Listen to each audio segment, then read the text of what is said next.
Bonsoir à tous et bienvenue à ce rendez-vous d'information. Voici les titres. La cité Baraka de Liberté 6 sort de la précarité. 210 nouveaux logements viennent d'être livrés aux populations. Ils viennent de gagner aussi un long combat pour l'acquisition du site. Dans les préparatifs du 1er mai, nous allons ce soir à la rencontre des transporteurs. Les transports en commun seront-ils au ralenti ou à l'arrêt? Nous avons posé la question dans les gares routières.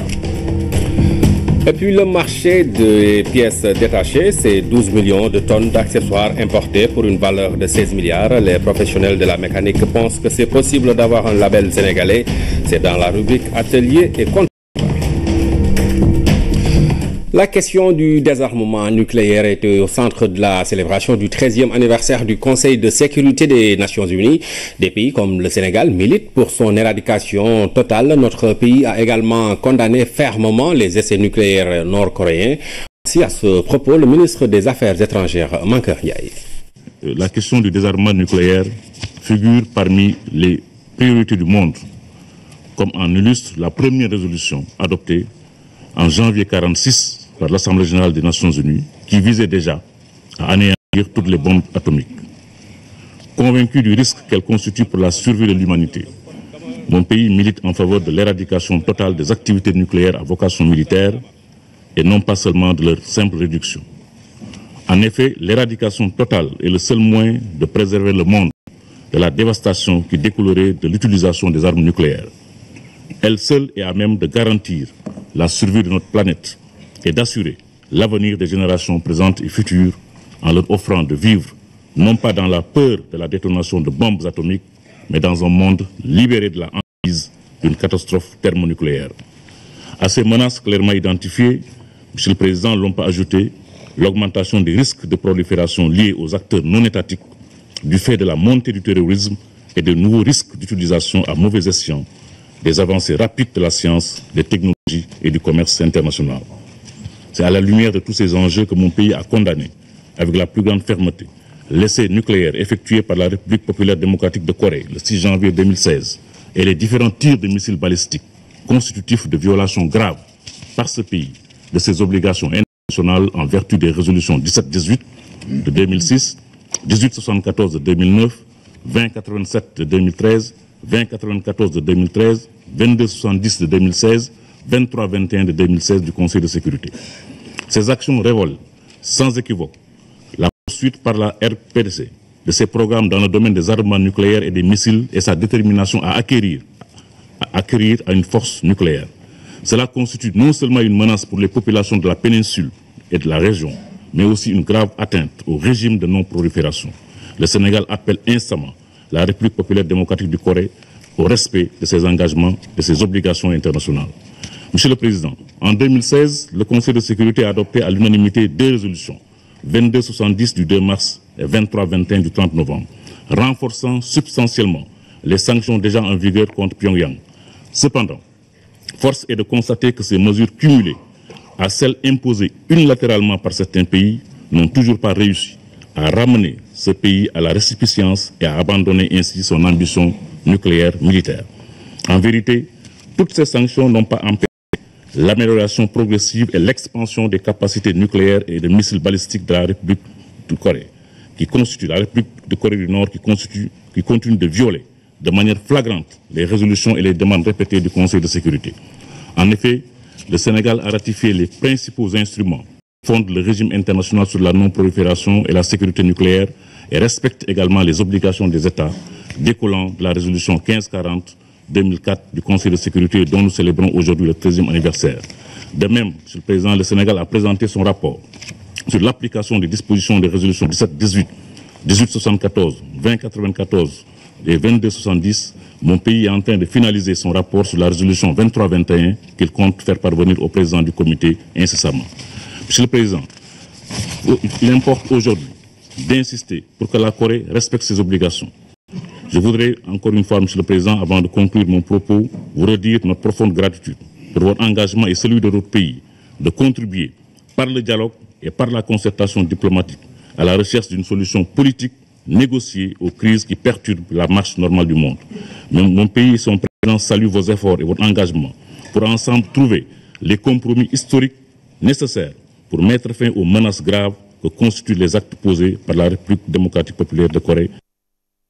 Le ministre Mankar Ndiaye, à la célébration du 13e anniversaire du Conseil de sécurité des Nations Unies, la réunion délocalisée du Parlement de la CEDEAO a pris fin au Cap-Vert. Les parlementaires de la CEDEAO et ceux du Cap-Vert ont échangé lors d'un séminaire sur l'intégration régionale et la libre circulation des personnes et des biens. Le président de la République du Cap-Vert a pris part à la rencontre. Envoyé spécial Cap-Vert, Khalidou Bey et Sénat Lufal. Les rideaux sont tombés sur la 7e réunion délocalisée du Parlement de la CEDEAO au Cap-Vert. Pour cette dernière journée, un séminaire sur le renforcement de l'intégration du Cap-Vert au sein de la CEDEAO et sur les opportunités économiques au sein de l'organisation ont réuni parlementaires de la CEDEAO et parlementaires du Cap-Vert sous la présence du président de la République. La visite de Monsieur le Président Cissé Lo ici, le contact qu'il avait avec les députés, avec les entrepreneurs de Cap-Vert, les institutions, les écoles de tourisme, les rencontres avec le chef d'État, avec le Premier ministre, etc., sont des contacts pour montrer qu'au niveau institutionnel, la disponibilité existe et nous sommes fiers et déterminés pour faire avancer les choses. Le Cap-Vert a adhéré à la CEDEAO en 1976, un an après son indépendance. L'archipel a ratifié 26 protocoles de la CEDEAO sur les 52. Nous devons nous battre pour nous intégrer. Donc je ne pouvais pas parler, Monsieur le Président, sans vous dire qu'il y a beaucoup d'entraves à la libre circulation des personnes et des biens dans notre espace communautaire et nous devons combattre cela. Nous avons signé des traités, des protocoles et des décisions qu'il faut appliquer. Il faut les appliquer à la lettre. Si nous appliquons ces dispositions, l'Afrique va s'intégrer.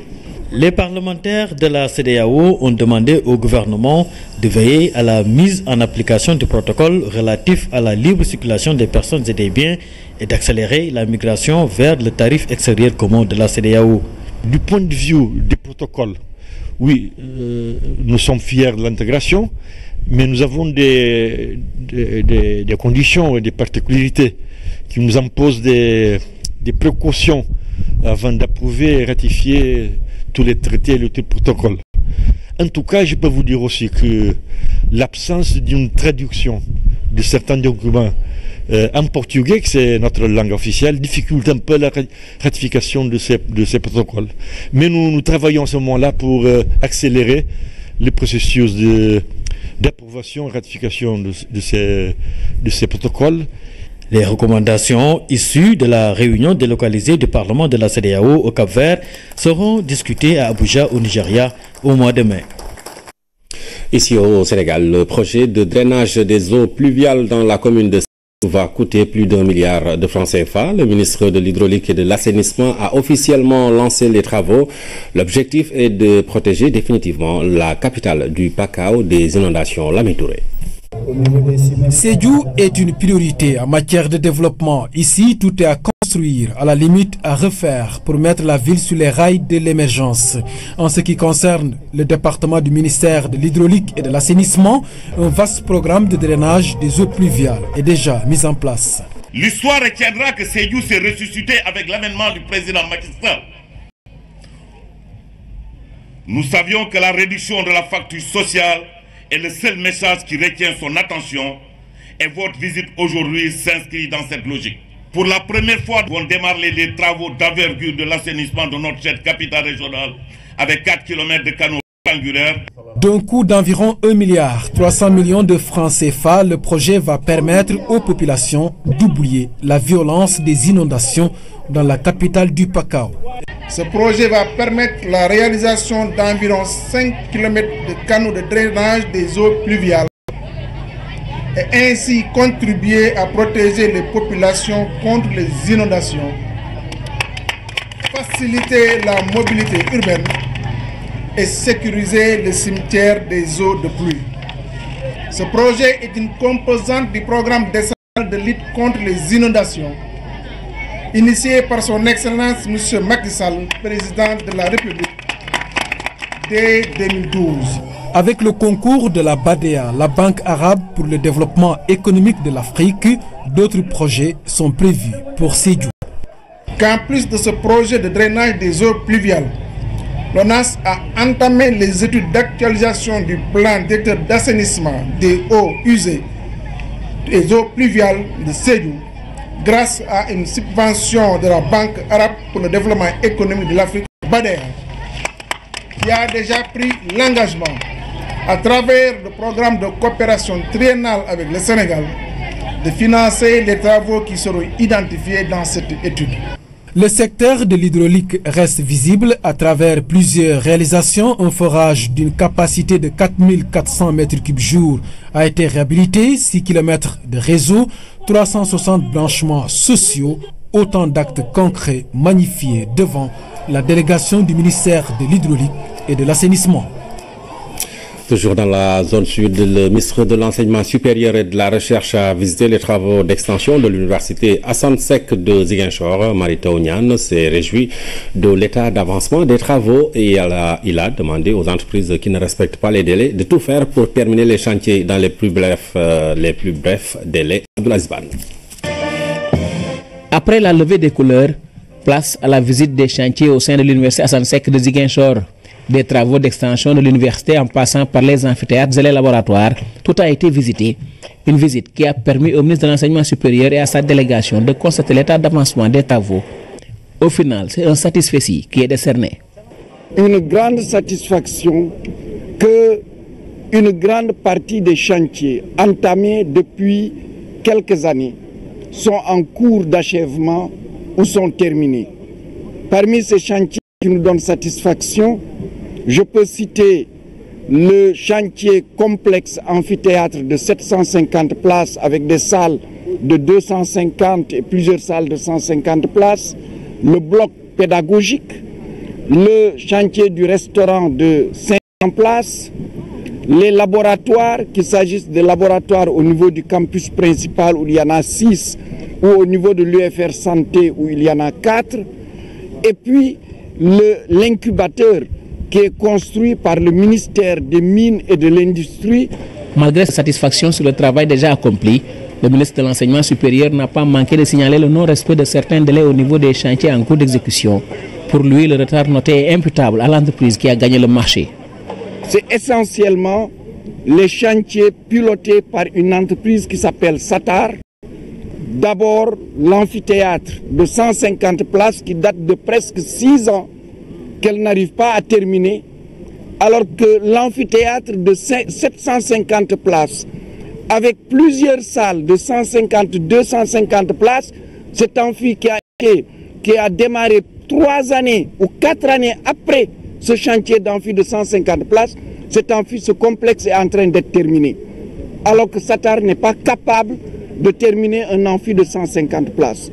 Satar est l'attributaire du projet du PGFSU, projet de gouvernance et de financement de l'enseignement supérieur, qui est le projet majeur d'extension de l'université Assane Seck de Ziguinchor.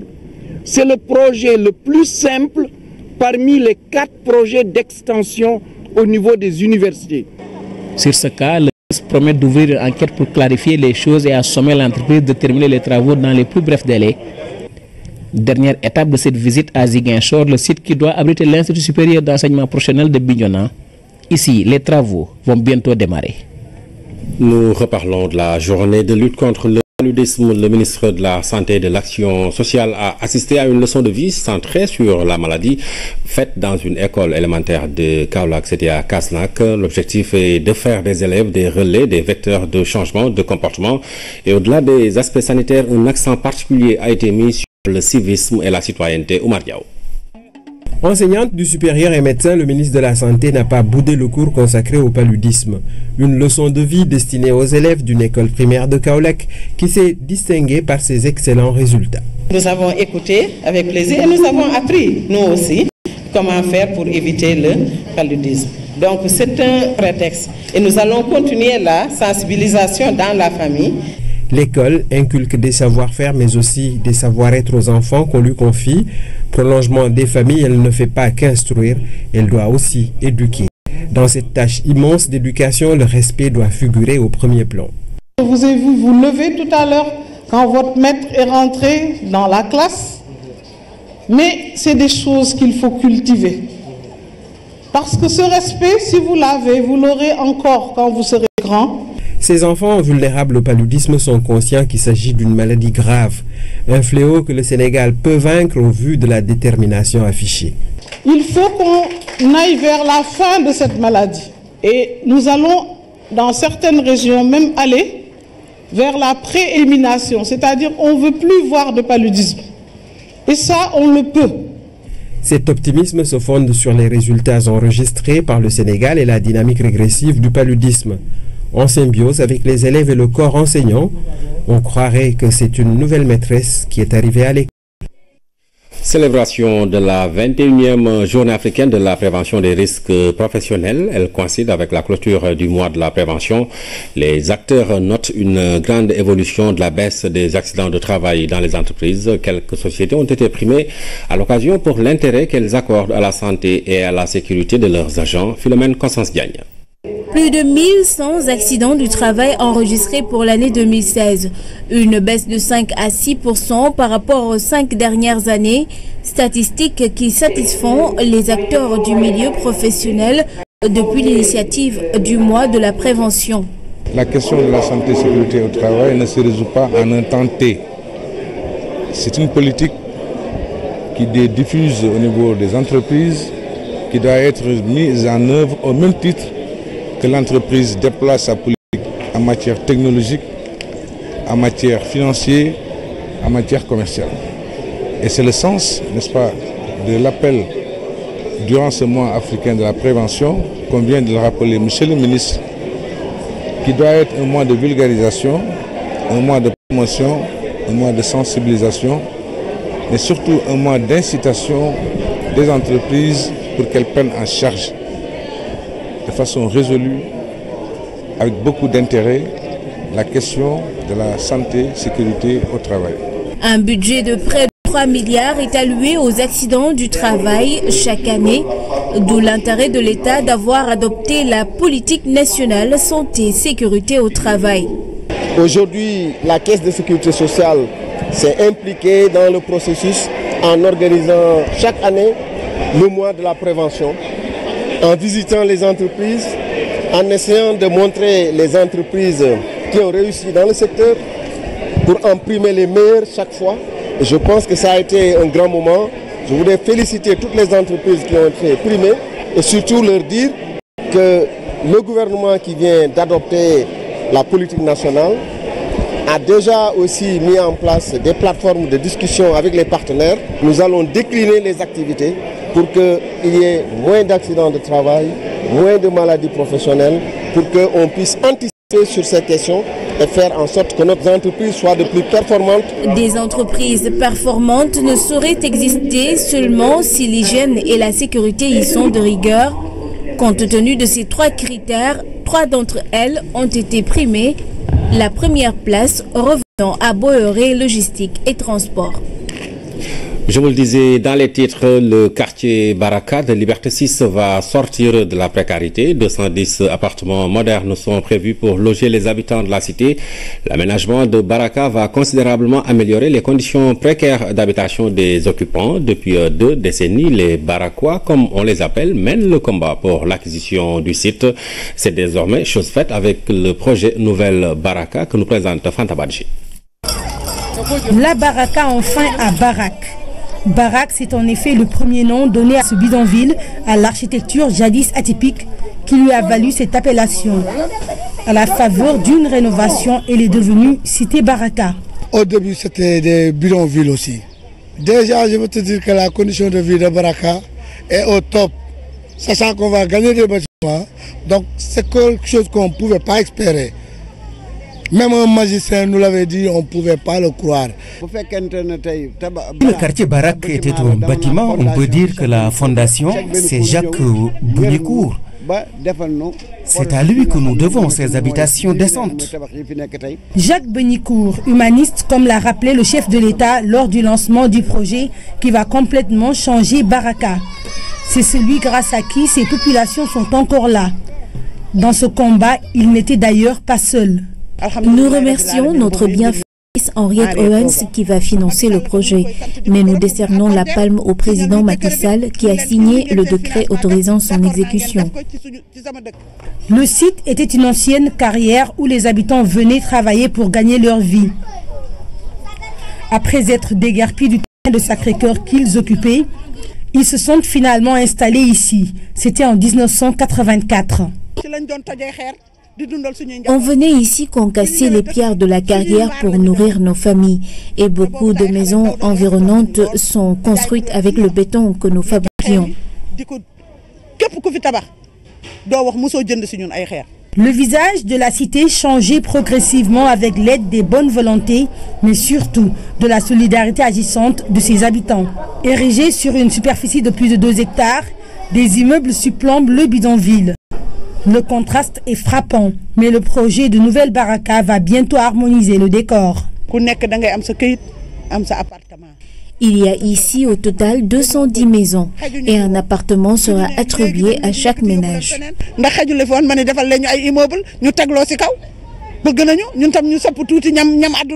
Sur place, l'étude du sol a démarré.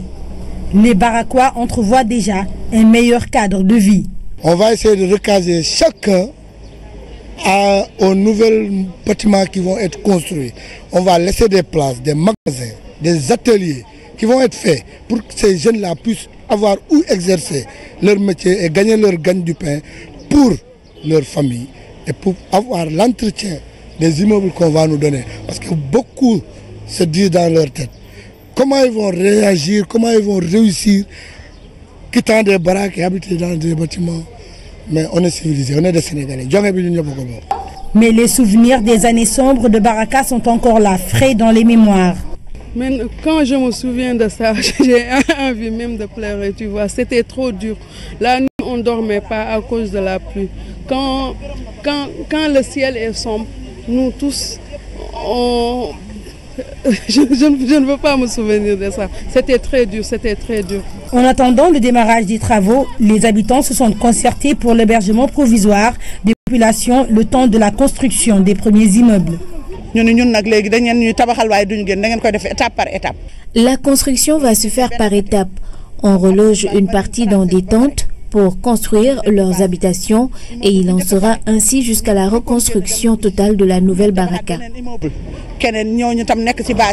Plus de 20 milliards de francs CFA seront investis sur ce site qui désormais appartient à ses occupants.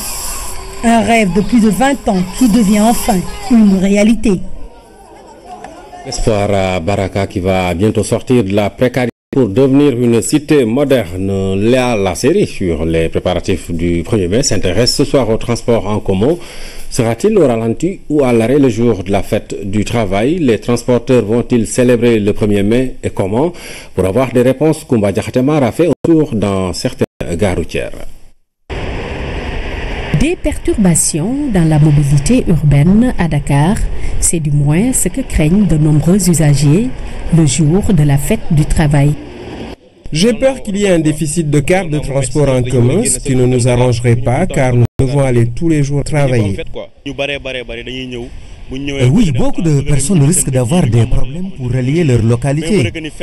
C'est un jour de fête certes, mais il devrait y avoir un service qui assure le transport pour qu'il n'y ait surtout pas de vide.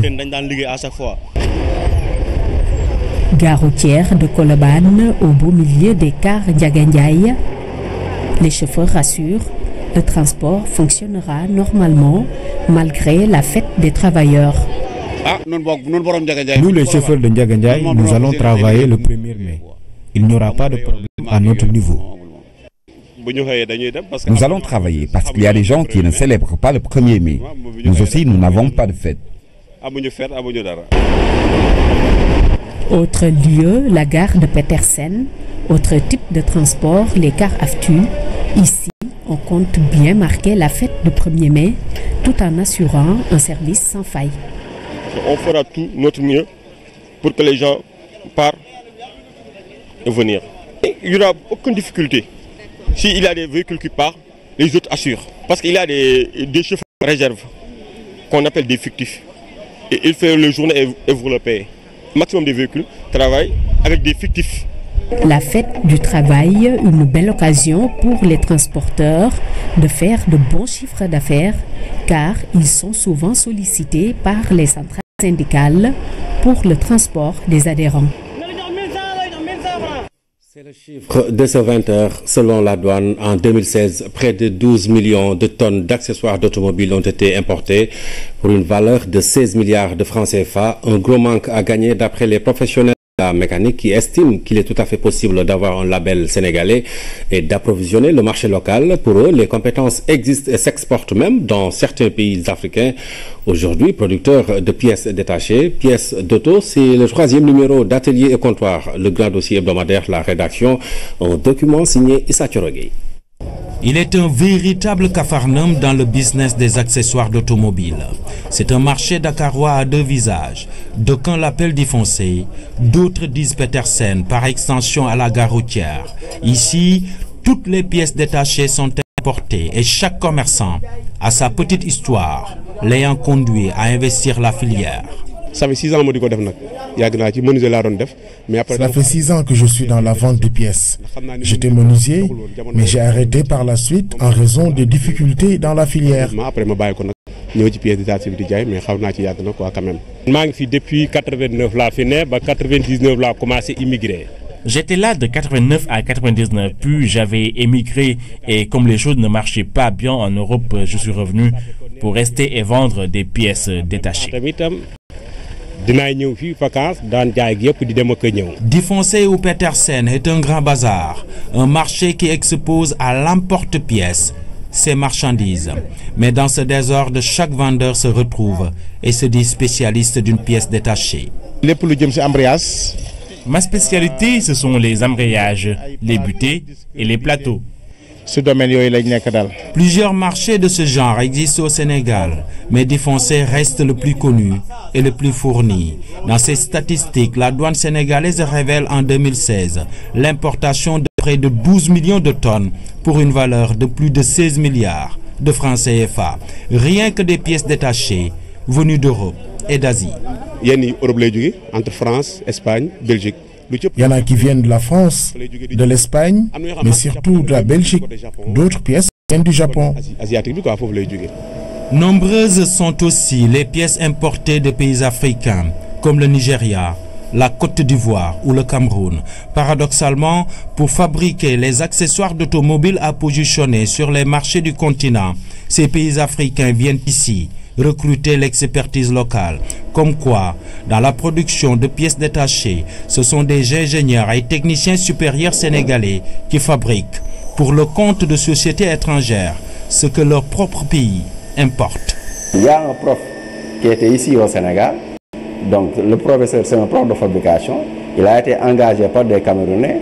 Il utilise là-bas des machines à commande libre en vue de réaliser ces pièces mécaniques dont vous parlez. Pour en savoir un peu plus sur ces compétences sénégalaises employées par les pays africains, producteurs de pièces détachées, nous nous sommes rendus dans cette école de qualification professionnelle. Le centre est fréquenté par 1000 élèves. Ici, les ateliers sont des salles de classe et ce sont ces apprenants qui fabriquent les pièces détachées. On a cette compétence parce que c'est notre travail de tous les jours. On est en train d'apprendre, de faire des recherches là-dessus. On a bel et bien la compétence. Si vous nous mettez dans des usines, on va fournir les pièces nécessaires. Toute pièce qui est donnée, nous l'étudions et on essaie de concevoir ça. Parce que surtout sur les pièces de l'automobile, si vous regardez, il y a une étude à faire. Souvent, ce sont des travaux d'ajustage, des travaux de tournage, des travaux de fraisage. Si compétents soient-ils, les techniciens sénégalais estiment qu'ils ne sauraient fabriquer toutes les pièces à mettre sur le marché. Il y a des pièces standards, des pièces de rechange, des pièces d'origine qui, pour les avoir, nécessitent forcément l'agrément du constructeur en raison des droits de propriété. Je vous rassure, il y a beaucoup de choses, on peut les faire chez nous. Mais on est aussi un démembrement de l'État, on ne peut pas se permettre de faire des choses comme ça se passe dans sous-région. Il faudrait nécessairement qu'on puisse posséder des licences et ça pourrait se faire dans un cadre partenarial. Par exemple, le Sénégal pourrait se positionner dans la fabrication de pneumatiques, de pneus destinés maintenant aux véhicules. Mais il va falloir entourer donc ce sous-secteur de fabrication de pneus. Il suffit simplement d'avoir des machines identiques, et il y a d'autres machines beaucoup plus complexes que ça. Il suffit simplement que le Sénégal dispose de ces machines-là pour pouvoir réaliser n'importe quelle pièce mécanique. Parce que les pièces mécaniques que vous voyez sont réalisées par des machines à commande numérique. Donc, on dispose de toutes ces variétés de machines-là. On pourra réaliser n'importe quelle pièce mécanique. Ça, c'est possible. Il y a de la place, bien sûr.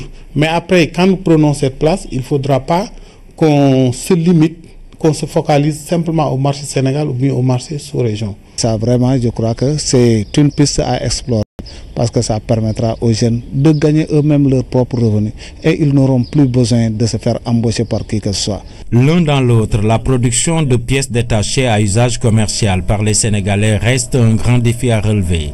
C'est déjà un manque à gagner de plusieurs milliards de francs CFA et la création d'unités industrielles battant pavillon Sénégal ne saurait non plus être un frein de trop pour le pays, d'autant qu'elle règle en grande partie la question de l'emploi et redonne sens à la préférence locale.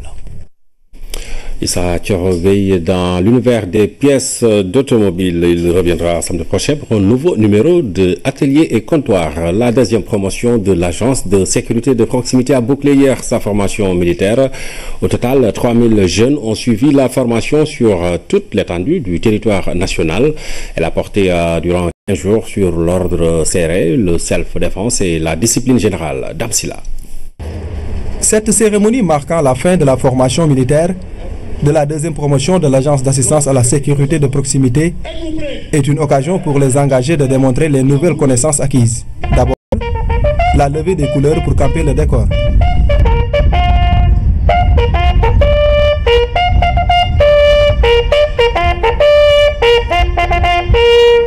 Dans les 2 premières semaines de formation, les valeurs civiques et militaires sont inculquées aux nouveaux recrues.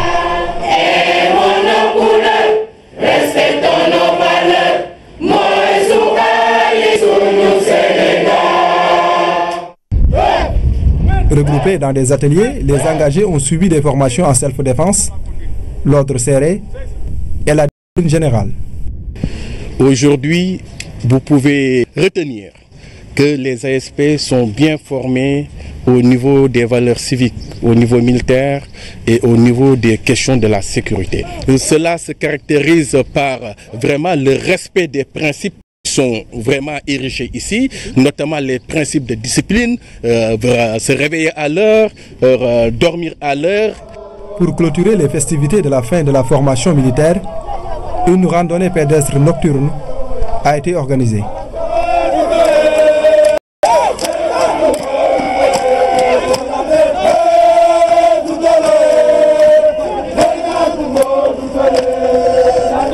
Sous les vivas des passants, ces 600 nouvelles recrues de la région de Dakar ont communié avec le public à travers cette activité sportive, synonyme de discipline, de maîtrise de soi et de rigueur.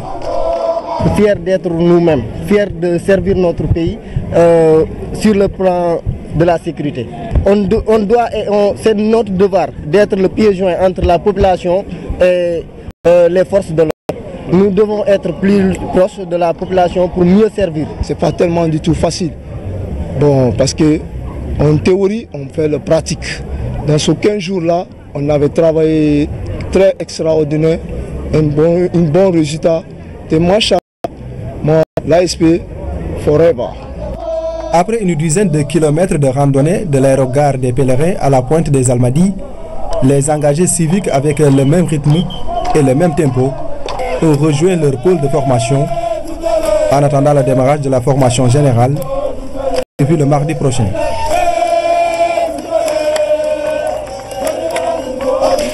La joie des nouvelles recrues de l'agence de sécurité de proximité qui viennent de terminer leur formation. Parlons de la cérémonie d'ouverture ce matin de la journée internationale de la danse. C'était de la culture d'Outasek en présence de comédiens, danseurs, dramaturges et de nombreux invités. Le représentant du ministère de la Culture et de la Communication a saisi l'opportunité pour inviter à la promotion de la diversité culturelle Louise Bilza. C'est un public enthousiaste est venu occuper avec empressement l'espace de spectacle de la Maison de la Culture de Tassek en cette journée internationale de la danse. Les metteurs en scène, danseurs et autres professionnels de l'art dramatique ont une fois de plus donné la preuve de leur génie, de leur talent et de leur savoir-faire. Nous avions mis à profit cette nouvelle rencontre entre le public et ses comédiens admirés, voire idolâtrés, pour opérer un diagnostic approfondi du théâtre national et jeter les bases d'une consolidation des acquis et simultanément celle de la conquête d'un futur encore plus radieux. Plusieurs compagnies et écoles de danse ont ratifié d'un spectacle remarquable, un spectacle qui honore la journée et qui donne à l'événement son caractère populaire. En célébrant la journée internationale de la danse, nous revisitons un territoire de l'art où règne le génie de la création, le talent de l'interprétation et la fascination du partage, mais aussi et d'abord l'exigence de liberté. Il a aussi été constaté au cours de la cérémonie que la pratique artistique et les conditions d'exercice du métier de danseur sont de plus en plus difficiles de nos jours. Aussi, ceux sont généralement confinés à un statut précaire, cachet peu élevé, cumul de rôles, cumul d'emplois pour joindre les deux bouts. Cette journée internationale de la danse est une occasion pour le ministère de la Culture et de la Communication d'inviter tous les acteurs du secteur à profiter des bienfaits de la danse et à promouvoir le comment vouloir de protection et de promotion de la diversité culturelle. Coup d'envoi de l'événement artistique annuel Gorée Regard sur Cour, c'était hier, cette année, une exposition spéciale est dédiée à l'artiste Ousmane Sow. Thème de cette manifestation qui regroupe plusieurs artistes, Lo et l'ailleurs, Pape Bounachao. Cette 11e édition du festival Gorée Regard sur Cour s'ouvre par un hommage à un ami de l'île, l'as de la sculpture figurative, l'artiste Ousmane Sow. Ses œuvres gigantesques défient le temps et impressionnent les visiteurs. Il y a pour la culture et pour tous ces grands artistes toujours quelque chose qui fait revivre. Et même si certains ont vu le film une fois, deux fois, trois fois, on l'a tous revu ce soir, on a tous revu les photos. Moi je dis merci à l'organisation, merci à Regard sur Cour pour avoir fait cette initiative. Gorée Regard sur Cour, c'est des expositions dans les concessions de l'île d'artistes connus ou inconnus. Pour les organisateurs, il s'agit d'une aventure, d'ouverture à l'ailleurs. L'eau et l'ailleurs s'est imposé. Dans toutes ces dimensions, l'eau et l'ailleurs, c'est la source de la vie et du bonheur, mais aussi celle de la souffrance et du drame, notamment pour ceux qui tentent des traversées périlleuses en Méditerranée. Visiter une cour de Gorée vaut le détour, et je pense aussi qu'aujourd'hui, ce qui est important aussi de retenir, c'est cet hommage qui est fait à Ousmane Sow. Nous avons pu l'apprécier, partager avec lui ces moments, plus ces moments de simplicité que c'est des moments d'artiste, parce que malgré sa renommée, malgré son talent, c'était un homme, et malgré sa stature imposante, c'était un homme qui pouvait passer même inaperçu dans cette île de Gorée. Pas moins de 80 artistes venus de tous les continents seront au rendez-vous dans plusieurs ateliers d'exposition. Occasion pour les visiteurs de découvrir des maîtres de l'art contemporain, leur créativité et leur splendeur d'esprit.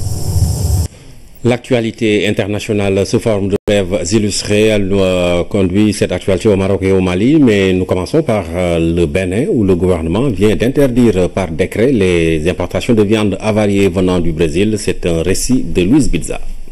Après la Côte d'Ivoire, l'Égypte et l'Afrique du Sud, le Bénin suspend ses importations de viande brésilienne en réaction au scandale qui a éclaté au mois de mars dernier. La police brésilienne a découvert que le gros exportateur de viande avait corrompu des inspecteurs des services d'hygiène pour obtenir la certification de viande avariée.